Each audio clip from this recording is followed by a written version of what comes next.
I found love in you. All right. Well, good evening, everyone, and welcome back. We are coming back from a mid-series break, and so we're super excited to be back. Welcome back to Talks with V. And we are streaming with the HBCU Lounge Network. And before we get into it, if this is your first time watching the show, and if you haven't subscribed, make sure that you subscribe to Talks with V. So that's on our YouTube channel at Talks with V. And of course, at the HBCU Lounge Network. Now we've got a little housekeeping, rules, done. Super excited about tonight's show. This is Ep.5 of Talks with V's Love and Marriage. And this evening I have a very special guest, two special guests who are good friends of mine and who I've been inspired by over the years with their love story and their marriage and their miracle baby and blended family. So I'm just super excited about tonight's show. So without further ado, we'd love to welcome Lou and Sommer.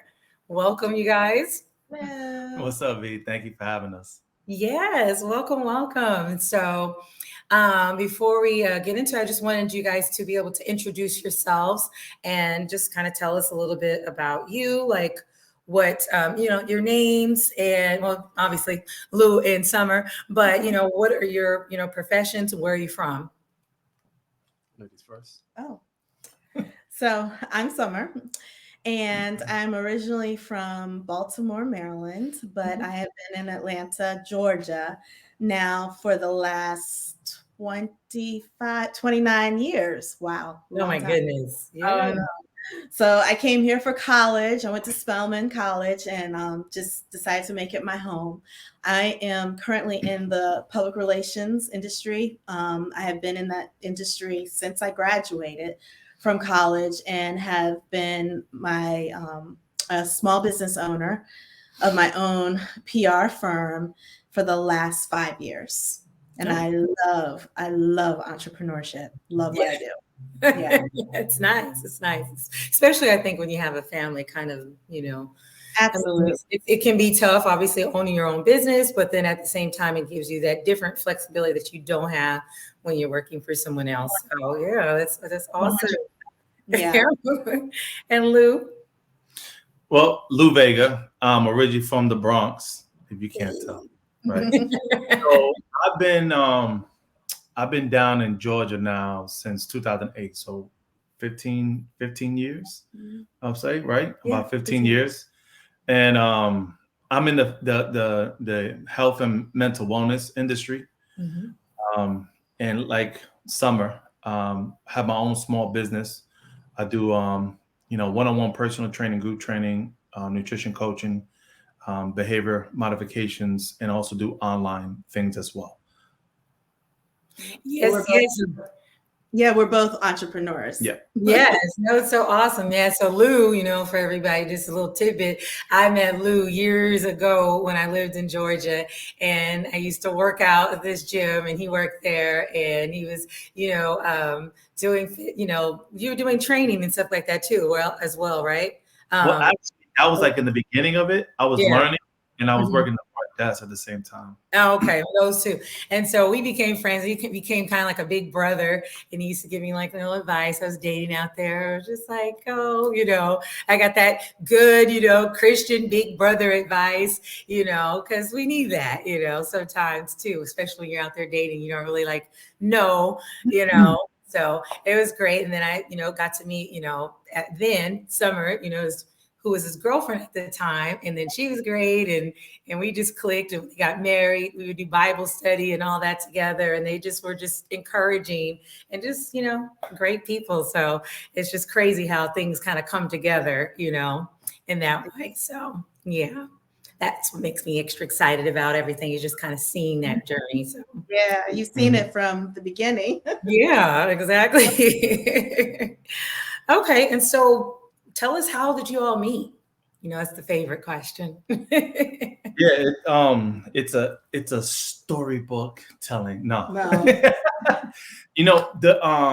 It was really nothing but divinely appointment, because I was at a point in my life when I came down to Georgia that I wanted to change in my life, period.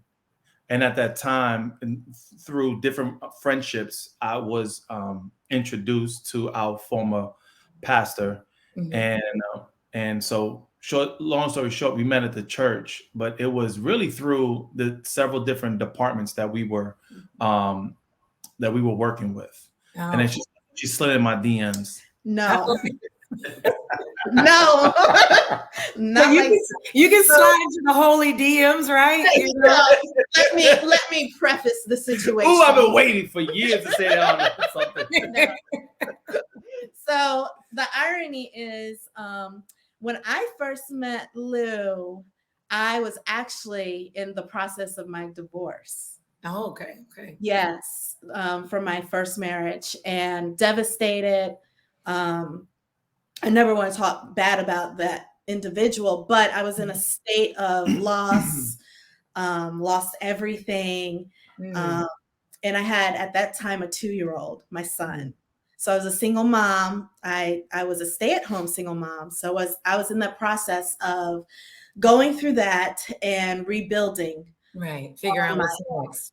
So I didn't have time for no man. So I was not trying to slide in no DMs. I was not at all. So during that, and plus I was, going through that process of divorce. Right. So at the time, Lou was just a person at the church, and we worked together, like he said. So what the communication is that I was over the newsletter for the church. And I needed to get some information from him for that particular project. Right. So that's kind of how the conversation started, but it was just like on a very platonic, it was business level thing, because I didn't have time for that. Right. I was not thinking about that, because my mind was like, I'm gonna be transparent here. I honestly was like, I'm not doing this again. Right. Because it's kind of devastating. Yeah, or at least I'm not. I'll say this. I knew that God could restore. I knew that God could do anything, However, I did not want to rush God. And I did not want to kind of be in that cliche of, I need a man right now. I need a man to take care of, blah, blah, blah. I was like, no, I'm a college graduate. I was raised by a single mom.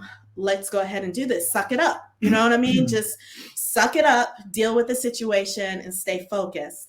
But I guess, God had different plans, because, so Lou and I were just working together. And honestly, we never talked for, I would say, for a good, almost a year. So by the time we actually talked more, and when I say talk more, I don't even mean romantically. I still mean on a platonic level.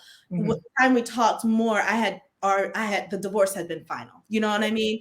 And at that point, I think you needed a ride to church. I think that's the story. Yeah, he needed a ride. We were both in a choir, right? No, it was on the newspaper. It was a newspaper. That's how we first started talking. Okay. Yeah, we had a newspaper for the church, and I was writing about my story, and she was sending out an email for like general things we needed for the newspaper. And it was like midnight. And at the time I was going to graduate school. And I said, what are you doing eating this late at night? Go to bed.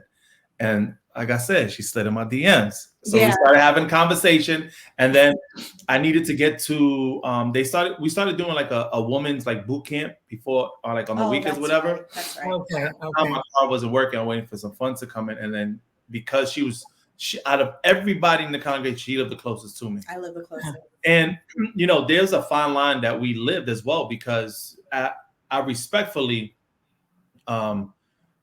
because we were just, associates. We weren't even friends at the time, right? We just knew each other. We was working on this project together. But respectfully, I came to the point where I never allowed myself to be alone with a woman.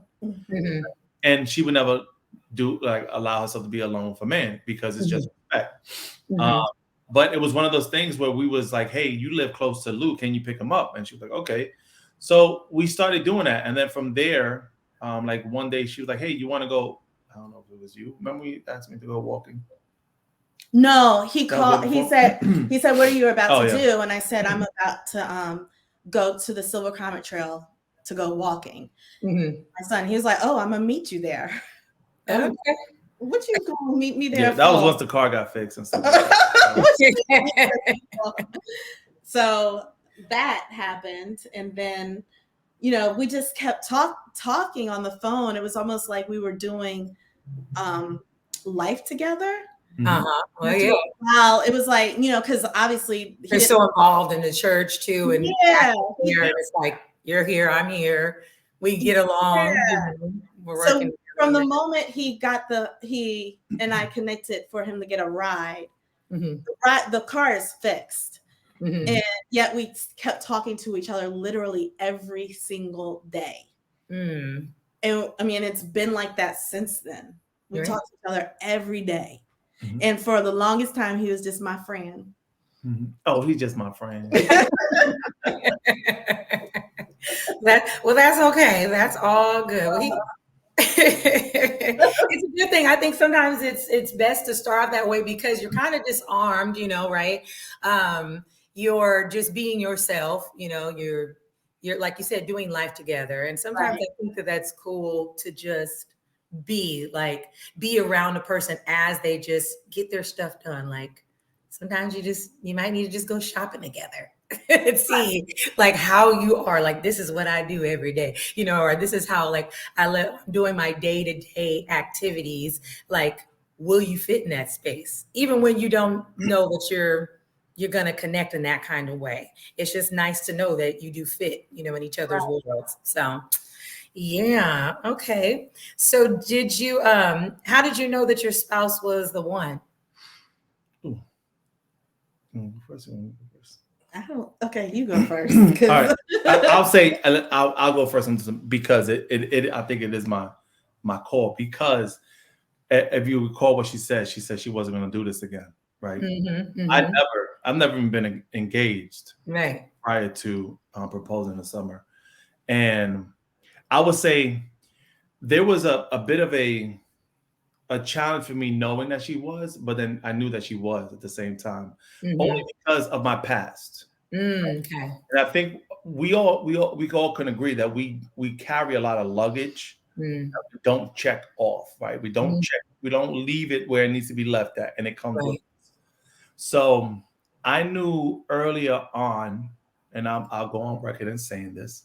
I knew earlier on that there was something there about her when I had the utmost respect for her because she was my friend first. Right. And one of the things that I could not do was trust my emotions and my feelings because I've been in other relationships and got hurt.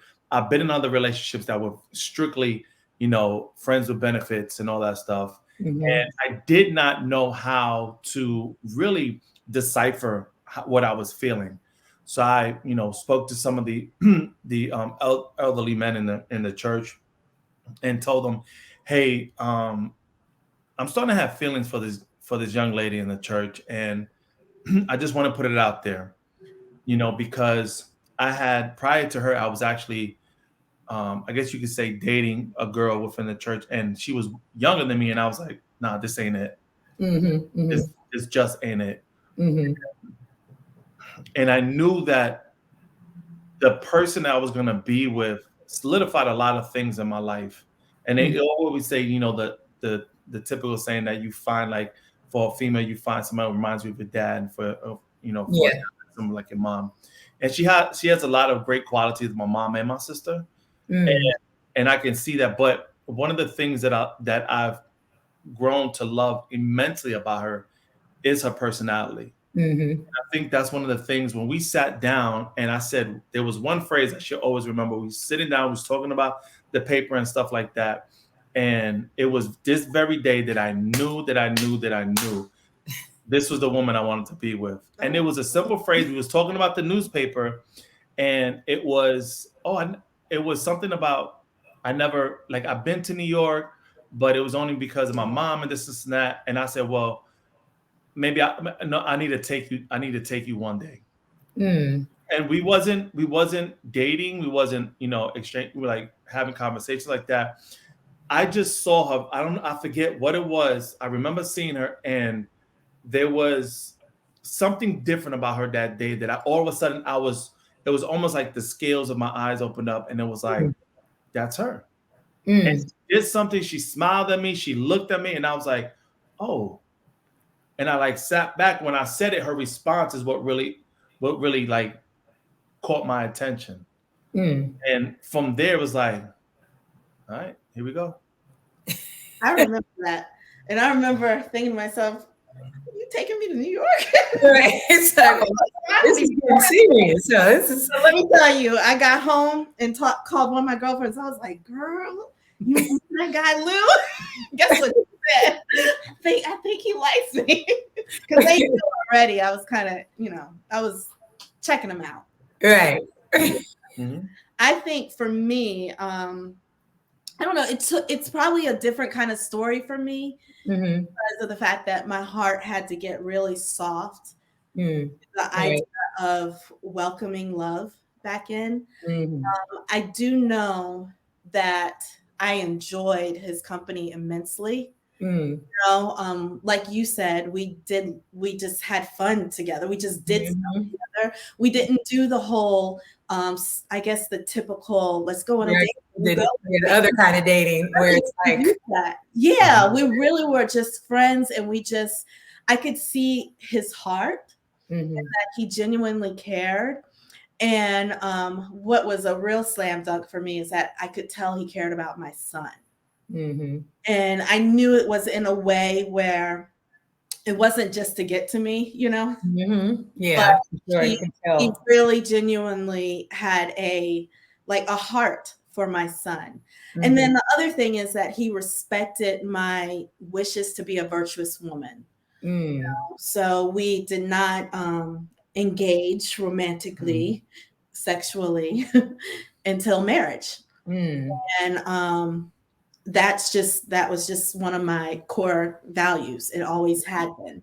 Right. And he respected that, and that made a huge difference for me too. And also, honestly, it was a thought of, I don't want to see him with someone else. Once I realized that, what the idea of me seeing him dating someone else or being with someone else, I didn't like that. Right. So that's when I knew. I was like, oh yeah, okay. There's something here. There's something here. Oh.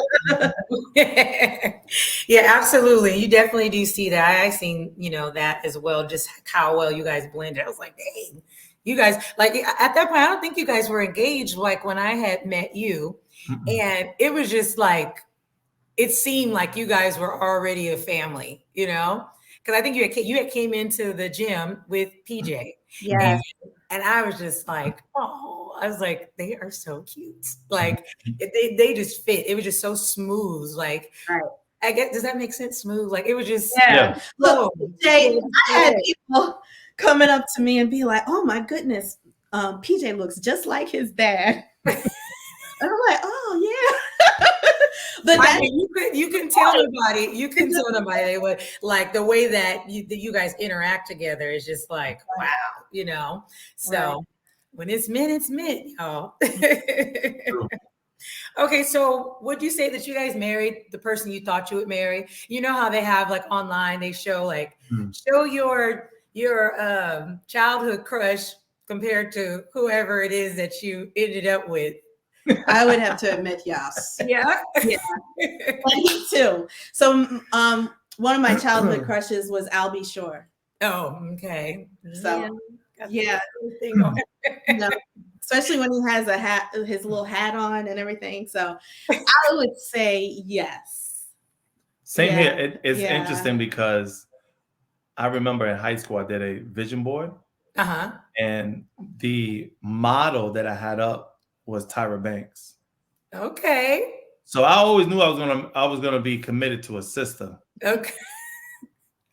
And you from the Bronx. Come on now. Puerto So, Rican. like, so I would say, it's one of those things when you can make a list of character traits you want your significant other to have, your spouse to have. Mm-hmm. And you may get like, 3 or 4 or 5 of them, maybe. It's different packages. Obviously, Right. Grace ain't the type of woman that my wife is. Right.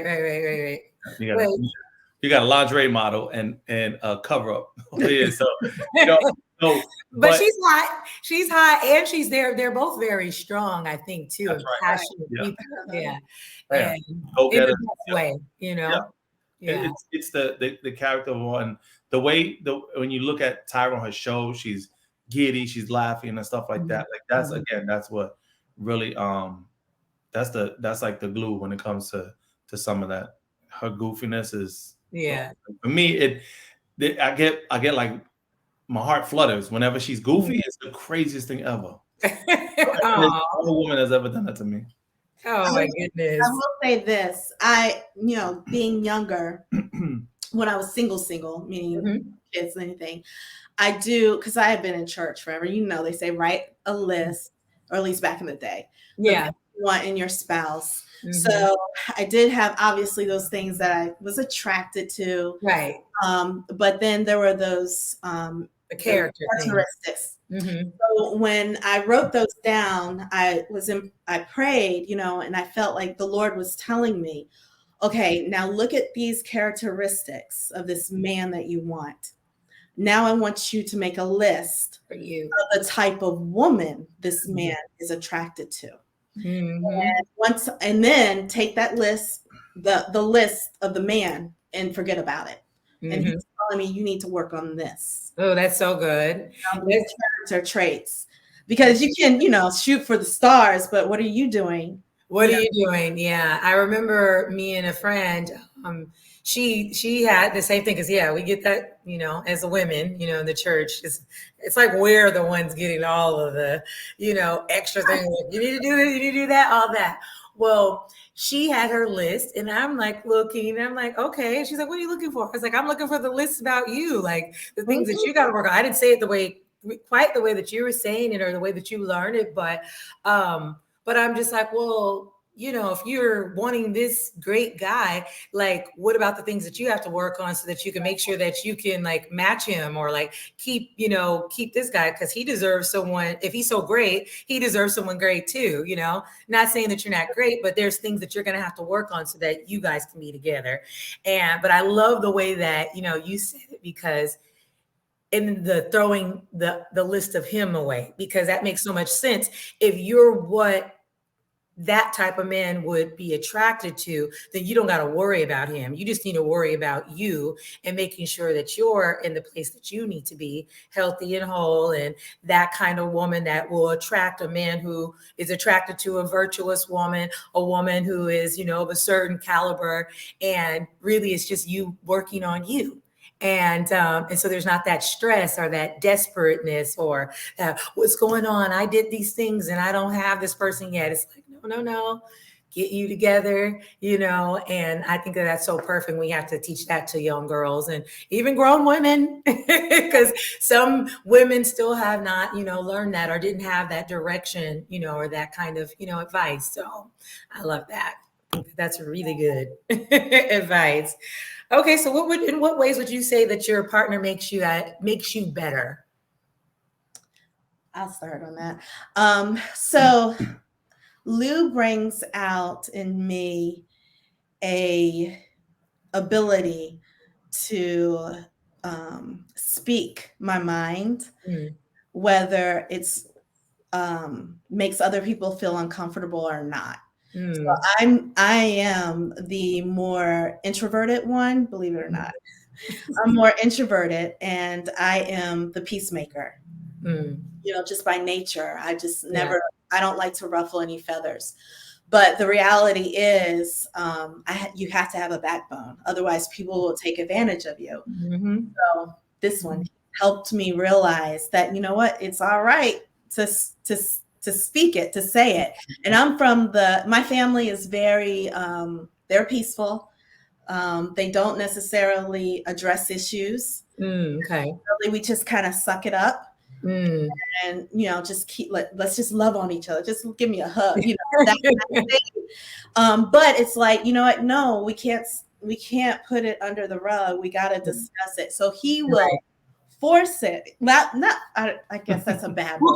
Because love is boundaries too. So he's teaching you, that there are other parts to love, Exactly. It's not just always just letting people get away, excusing stuff. Because sometimes you have to give grace, right? Exactly. But then also have boundaries, right? Because that's loving yourself too. So yeah, he will force it. He'll be like, "What's going on? All right, we're gonna talk about this." It's being confrontational. That's the word. And I think confrontation. As a society, we've made confrontation a negative. Right. When I learned this, and to answer your question is, what the way she's made me better is by being more aware on how I respond, how to be empathetic, how to show compassion. I'm not a very empathetic person at all, which is crazy because I love people. Yeah. But we've had conversations where there have been times in our lives that we shared where I wasn't the most empathetic towards her or even sympathy. And I realized that I have a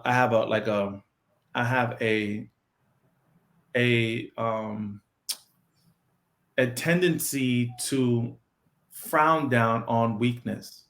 Yeah. I mean, into where you're from, like that's not, right. And that's the thing. That's why I asked, I had you guys say like where you're from too, because that's a big thing. A couple that we had on before, love them. My girlfriend, she's from Jersey, and her husband is from Texas. So, and he had to help her be more tender because she was just like, this is how we talk. Like we talk really aggressive to each other and we don't think anything about it. We still love each other. We're family. But people who didn't grow up that way, they're like, oh my gosh, like, right.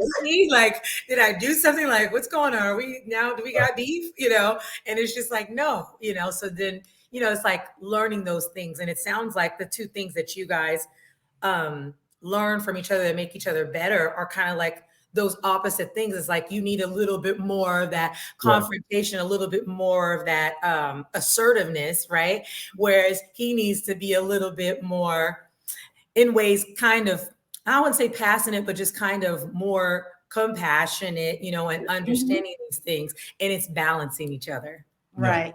Balance, Compassion is big because when I realized that, I was able to then help her understand that my confrontation is because I want clarification. Yeah.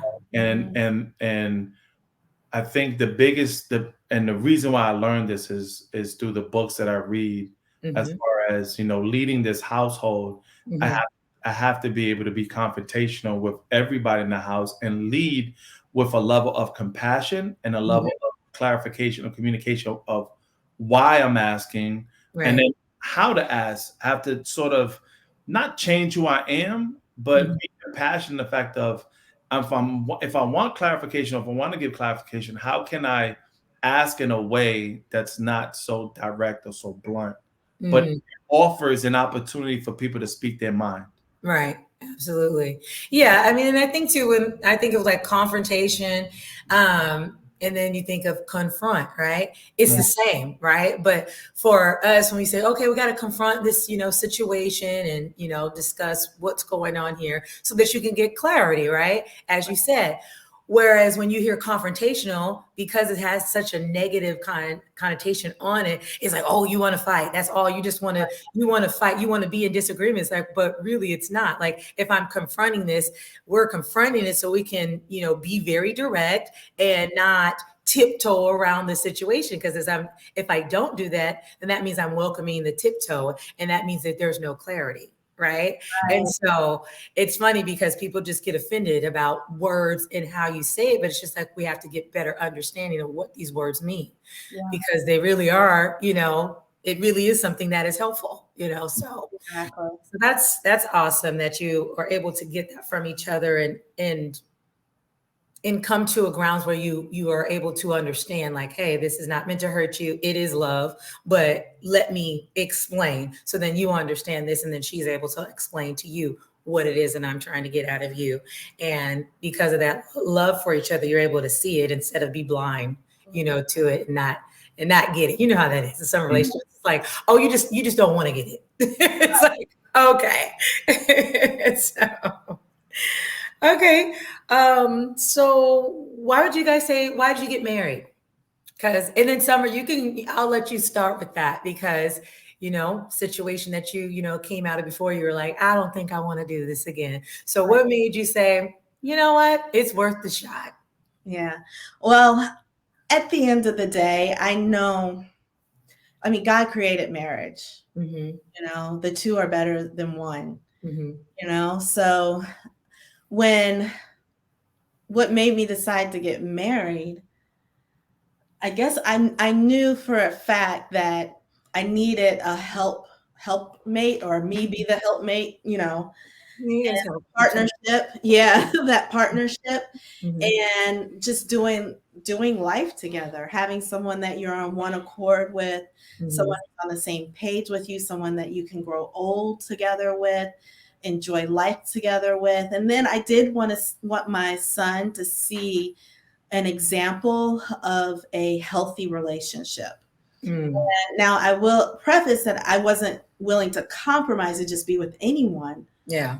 Just to get that. However, Lou showed all the qualities of the type of person that really could be on board with the things that I knew, because I am a kind of driven, I guess, individual, professionally, as well as my spiritual life, purpose. I both believe in purpose. And I believe that when two people kind of come together and they both have that same faith and that same purpose, when it comes to family, when it comes to business, they agree. You're unstoppable.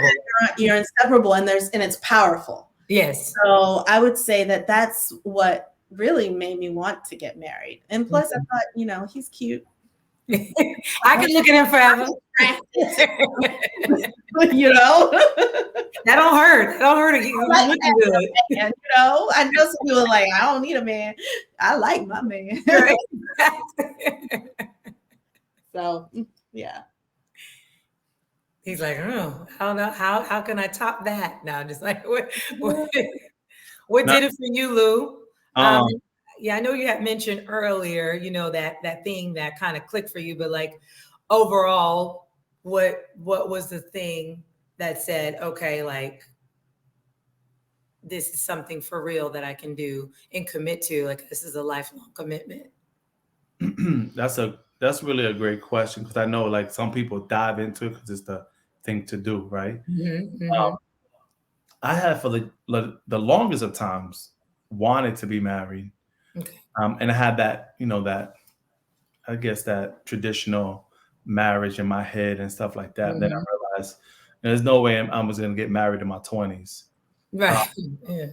But once I retired from playing arena football, and I started figuring out life, and I was one of those guys that I didn't truly mature until my 30s, because I was playing football and I was just living my own life and going to and from. But what I realized was right after I started going to the church, and it was about 2009, I was in Louisiana and I was playing my last season, I realized something was missing. And, I was still living the single lifestyle, but it wasn't fulfilling anymore. And I realized that, like someone touched on earlier, scripturally, we're destined to be with someone. Right. I didn't know who it was going to be at that time, but I knew that once she and I started developing a friendship, I would say that at that point, when I saw her in a different light, and I saw PJ, and if I was within my wits, it would have happened way sooner than it did. It took 3 years before I proposed. Again, because of the lack of trust I had within myself. It should have happened within the first year easily, because I truly was at 33 years old, 32 years old. I mean, by that time, you pretty much solidified. You know what you want in Yeah, life. you already knew. Yeah. And I got to the point where, really it was me being fearful of, can I really be the person that she needs to be? And the whole reason why I Right. started, I started down this faith was for myself. Mm. It was way before I met her. So Mhm. I just got to the point where I was like, this is it. Like, I felt like I had everything outside of my salvation. She was the next best decision I made. Mm. Mm-mm-mm. You gotta say that again. That was good. That's so good. Um, yeah, no, I really love that. And I think that it's just so refreshing. And it's so funny when you said what you said, like you already knew, but you were it was your fears. And just men that I know over time, like when that have opened up to me, like before they're getting married, when they're engaged, and they just, like I said before, people just be telling me their business, and that's the same thing that I've heard, and I'm like, wow, that is something. I'm glad that I got to hear that, so I can have that level of understanding, whenever that time comes, and not judge it. You know what I mean? Mhm. Because that's just being vulnerable, sharing that vulnerable moment that you guys do have fears, like what if I drop the ball, like what if I can't be this, because you want to be all these great things because you love this person and you want this life with them, but you're thinking about them because you love them, right? And Mhm. so and I'm sure that that's something that you guys probably are not thinking of in the moment, or give yourself grace on, is that like I am actually considering how much I love this person, and that's why I'm scared, right? Mhm. And so, and I think that that's something that other men may need too, is to know that they're not the only ones. Like there's a lot of men thinking that same exact thing in that moment before you get married. Like, shoot, what if I just jack this whole thing up? I tried to convince her so hard that this was it, and now I'm just like, wait a minute, what if I messed it up? What if I let her down? So, but you know, as you keep God first, as you guys do, that's, there's going to be times that you're not perfect, but it'll work out. So that brings me to the next question is, how did you all overcome trials within your relationship? Because even when you have the person that is right for you, there's still going to be trials, whether it's with your families or even just life be life, and right. So, how did you all overcome those trials within it? I would say, this is one of the better, like the best questions, like premarital, that Mm-hmm. people need, like newly engaged people need to consider. Mm-hmm. The fact that, you know, we're often shown that storybook, like fade into the sunset type of fairy Mm-hmm. tale, lifestyle. And it's like that, in some respect, but it's two individuals, as we already said, we're on two different streets. You know what I mean? Right. Where I grew up at, where she grew up at, we both came from single parents, which is crazy. We both had single moms Mm-hmm. raising us, but the challenges are going to come, I think, for me. Mm-hmm. And with the challenges that comes up, I have to always look at my role in that obstacle or that challenge. Mm-hmm. What role did I serve in this particular moment? And I'll be the first one to say, many years ago, I learned, when before we got married, I was asking older men in their 70s and 80s, and what's the secret to them being married 40, 50 years? And what they told me was 110% truth.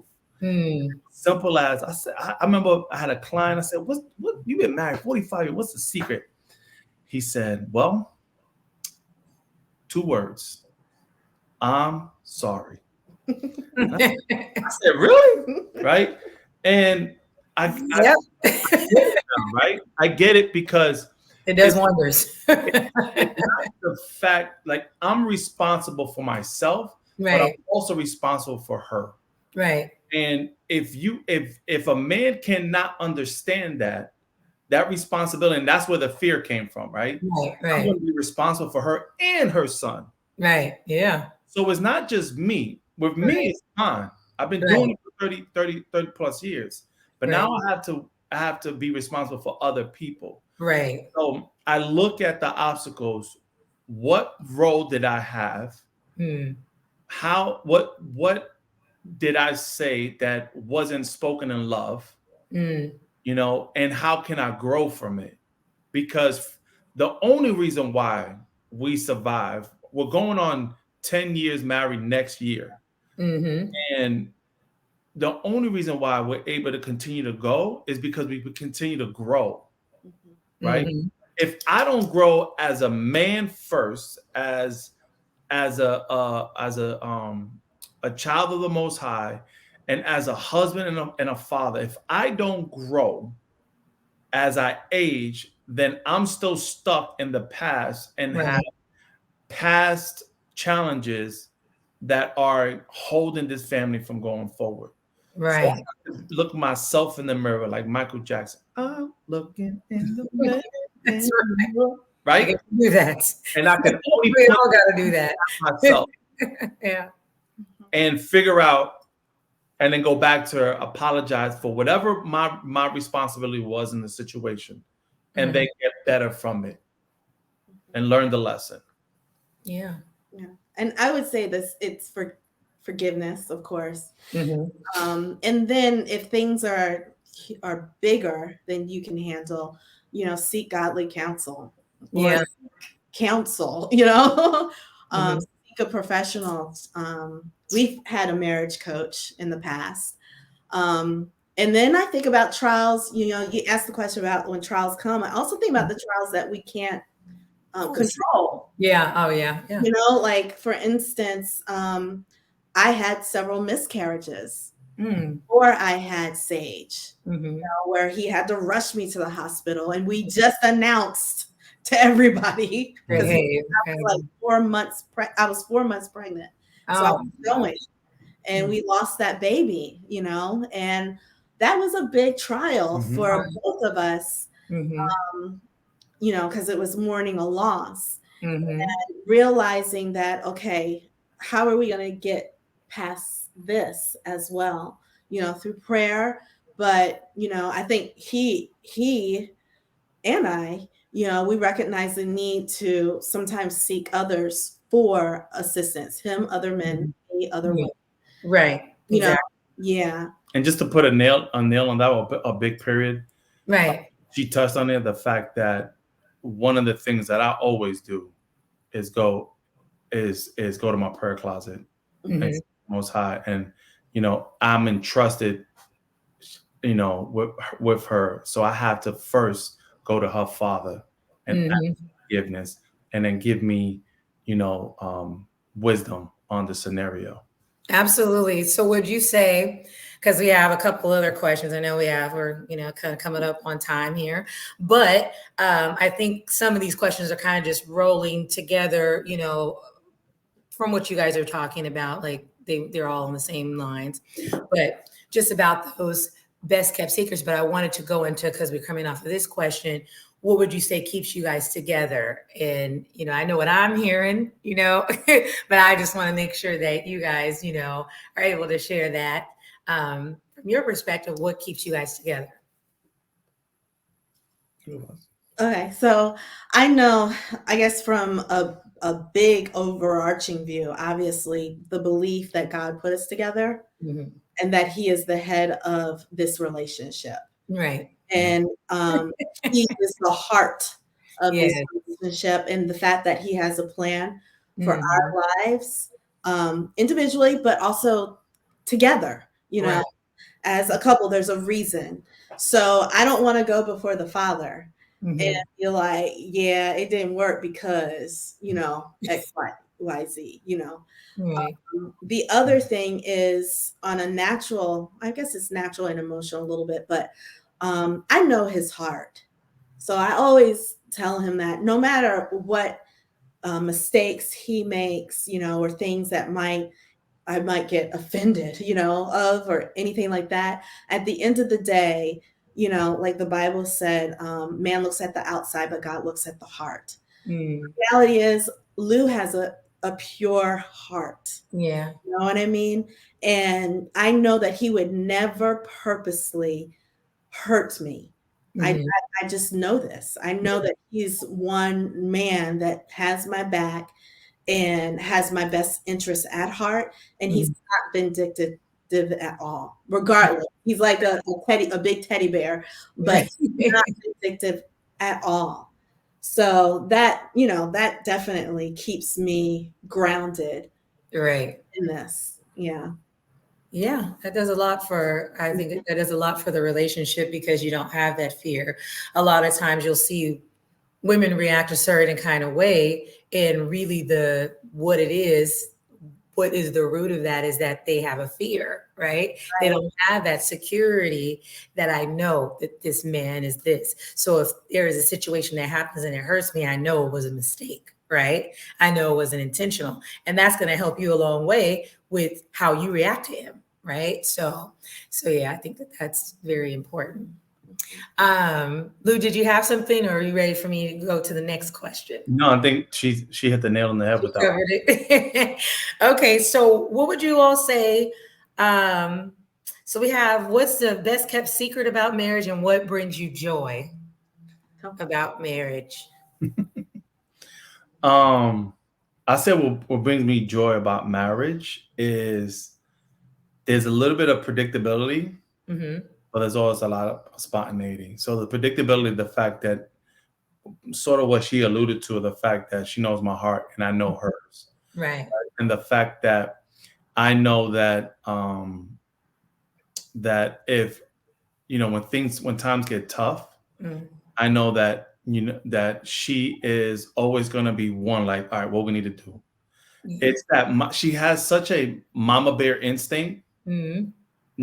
and it's one of the qualities that I really enjoy about her. And if something needs to get done, it gets done. And if she's trying to like throw a party or have an event or anything like that, it's gonna come out with all the bells and whistles. And Yeah. I know, and I've come to the realization when it gets a little stressful, I may be like, oh man, like I'm pissed off about this, and that. And she's like, oh, what about this? And I'm like, oh dang, that's why I need you. And that beautiful smile too is just there. Like, it's so warm to like greet you. Like, I remember when I first met you, Summer, like it was just like immediately I already felt like, like welcomed by you. And you didn't even know me. You're just like, okay. Some women might be like, who's this woman over here talking to my man? But you were secure, and then you were just sweet, warm, and just like welcoming. It was just like, like automatically loved you. I was like, oh, okay, I see. She's perfect. Yeah, that peace in her. That peace, yeah. That peace in her. Right. And that permanent smile always seems like there's always that smile on it. That peace in her is that I'm like, I'm good. Yeah. Oh. Well, what about you? What's the best kept secret, or what are the things that bring you joy? I would say, the whole thing of you being with your best friend. Mm-hmm. It's like having a party every day of some sort. The fun, not living so, when it's tense in here, it's like it's really not necessary, just letting things just roll off your back. I would say we just have when it's fun, we have a lot of fun, a lot of laughter, and then you throw kids in the mix. Right. When you throw the kids in the mix, we got the 15-year-old and the 2-year-old, and they keep us busy, but they also keep it lively. Yeah. Oh. So I think that's what makes it so, worthwhile. It makes it fun. Right. Yeah. Yeah, because it's not just the marriages, it's the family. You guys have a full house, right? Boy, girl, parents. We're figuring it out, having fun, and just like, hey, look at each other like, what we gonna do? Exactly. And we get to experience this life. Not everybody can say they've been able to experience marriage, experience growing older and creating memories with somebody else. Yeah. You enjoy being around. Because I Absolutely. always say, if you leave, that's fine. I'm coming along with you, though. It Right. don't matter. Where are we going? He gonna pack it if he see me packing up to go. He gonna pack his Right. bags. It's never You're doing this. Where we going? it's never that bad. Yeah. It's Right. never that bad. Because the dust Right. is gonna settle. Absolutely. The dust is gonna settle. And at the bone bears of it all, and this probably is the best kept secret of marriage, at the bone bears of it all. If you truly remember, why you got married, and that there's always a purpose behind marriage. Absolutely. And when it settles down, as long as it's not some crazy thing, but it's just you two button heads, you can find a way Right. to get through. Right. Always. Because if you can do it at your job and your problem solving your job, this is the greatest assignment you have. Absolutely. Absolutely. And getting to hopefully experience that unconditional love and just seeing what you're made of. That's how I feel about like work. And I'm like, okay, well, this is not what they said the job was going to be. But then you're like, at first you might be thinking like, I don't think one person can do all this. But then eventually you figure out, oh, I'm finding out what I'm made of. And I think that I've never been married before, but I think that marriage gives you that opportunity to truly see what you're made of, and if you're capable of that unconditional love, and like, can I still push through, and can I see your imperfections and see all of you, the good and the bad and everything in between, and see you and accept you and still embrace you and love you. Because at the end of the day, when you're by yourself, hey, I'm flawed too. I'm flawed, and I would love for someone to still love me, flaws and all, right?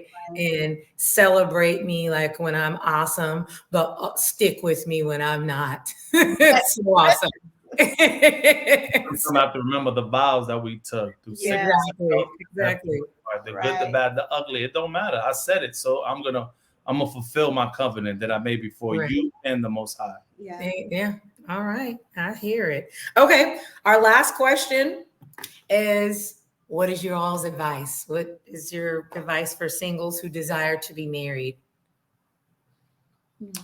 I think for guys, they definitely want to be prepared and prepare. And I say prepare very loosely, because you can't never be ready to be married, but be prepared in a way where you can provide the not just the basics like housing and stuff like that, joining that venture, but be able to prepare yourself to give your ear, to open your heart, right? You have to change. Right. In this process, you're still yourself, but the change is becoming the head, right? It's God, you, and then everybody else. First, starting with your wife. So your relationship with the Most High has to be number one. And if you're able to do that, and you're able to understand how the Messiah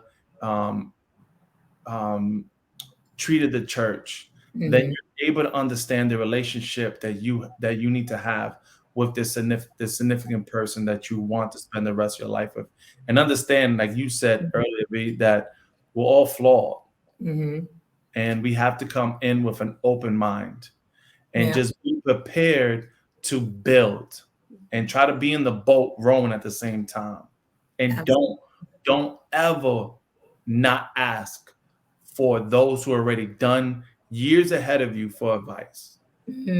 We're never too good to ask for advice or to ask for help. Absolutely. Absolutely. Yeah.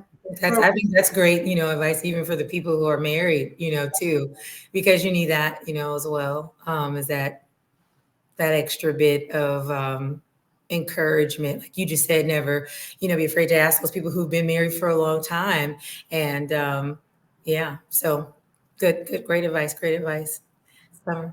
Likewise for women, I would mirror pretty much what he said. You've got to focus on yourself, building yourself up and your qualities up, not looking for the man, and also looking at the qualities of the heart.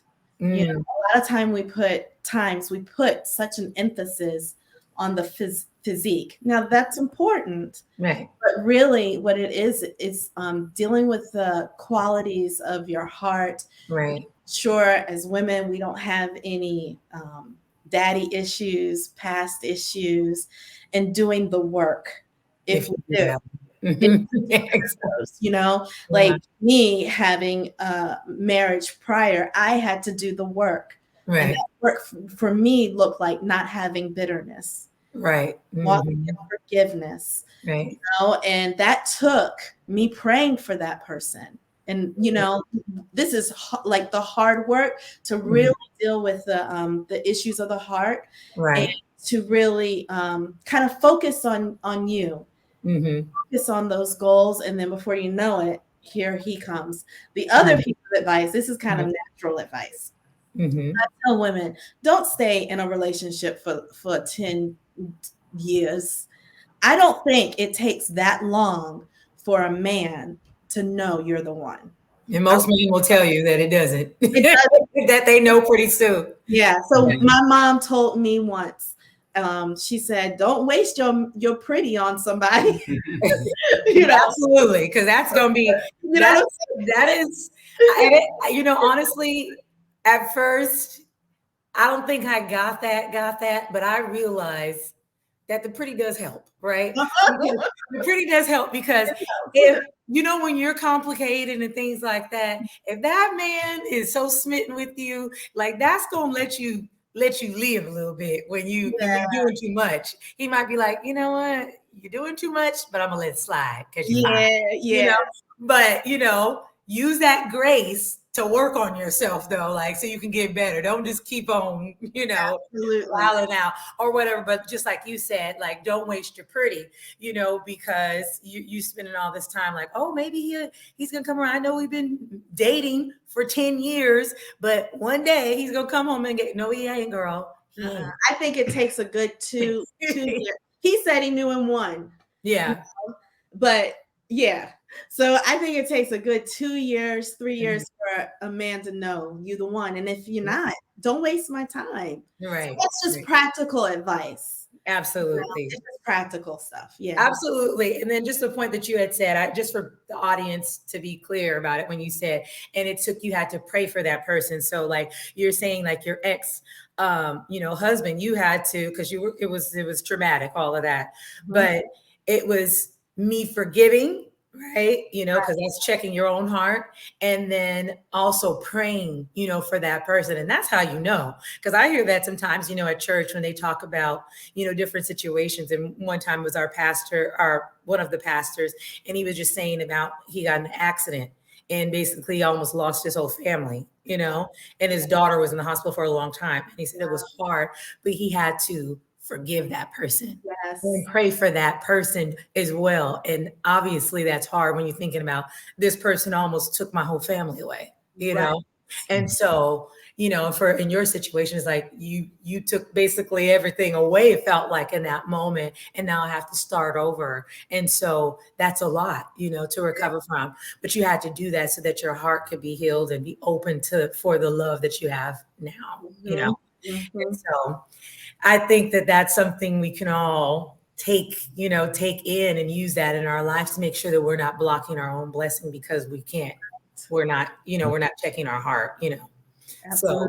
So that's so beautiful. Thank you so much, you guys, for sharing this. I'm just, overjoyed just having you guys, and even through the show, just learning from you on. I'll be able to look back and continue to learn as well as the audience. So, before we close, I want to give you guys an opportunity to tell the people anything you have going as far as any businesses that you like to promote, and where the people can follow you if they're just in love with you guys like I am. And they would like to follow you guys on social media. So go ahead and share. I'm gonna be sure first. So you can follow me on Instagram. It's at Sommer Crystal. That's my personal account. I will have prayers on there, a little snippet about our personal lives. I homeschooled my son for middle school, so there's a little bit about that in there. And then my business account is Pocket PR. Mhm. So that's my public relations agency, and I just give branding tips, those kinds of things on there. Okay, awesome. And for me, you can follow me on Instagram, my Coach Vega, and on that's my personal. I share life stuff. I focus on a lot of men's mental wellness, on busting myths and leadership, and family stuff on that page. And then I have my business page, which is Formula_180. That's my online nutrition coaching business and fitness as well. Now there I actually work with women 40 and plus. And what I like to say, what we do is help you eat your favorite foods, balance your carbs for blood sugar stabilization, so you can live with food freedom. So I have tips and strategies and recipes and stuff like that on that page. And then together we have LSV Life. It's a thing that she created for our wedding. It was our brand. So there we share family stuff. Yeah. Put it all together. Family. Yes. Oh, that's so awesome. Well, that's good. All of that, everybody can use, honestly. And we're getting up there too. 40, it's around the corner. Young buck. We're there. We're there. Well, yes. Well, I'm almost there, y'all. So I'm not dreading it, though. I'm not dreading it. It's all right. I'm aging gracefully. No, absolutely. You're beautiful. Thank you. Well, I appreciate you all so much for being here with us this evening. It's always a pleasure just getting to have people that I know personally on the show and them sharing, their wisdom. And so I'm just, honored that you guys were able to come on and share your love story and, marriage tips and just advice. Definitely appreciate it. And I want to thank my audience just for being here and holding us down and continuing to show up and just, check out the content and giving me feedback. I truly appreciate it. And we're done for tonight, and we'll be back in a couple of weeks. And so you guys just, stay tuned and make sure that you guys share the video, share with someone that, loved one, or share with someone who is, thinking about getting married or just needs that, encouragement as well. But until next time, we'll see you. Good night.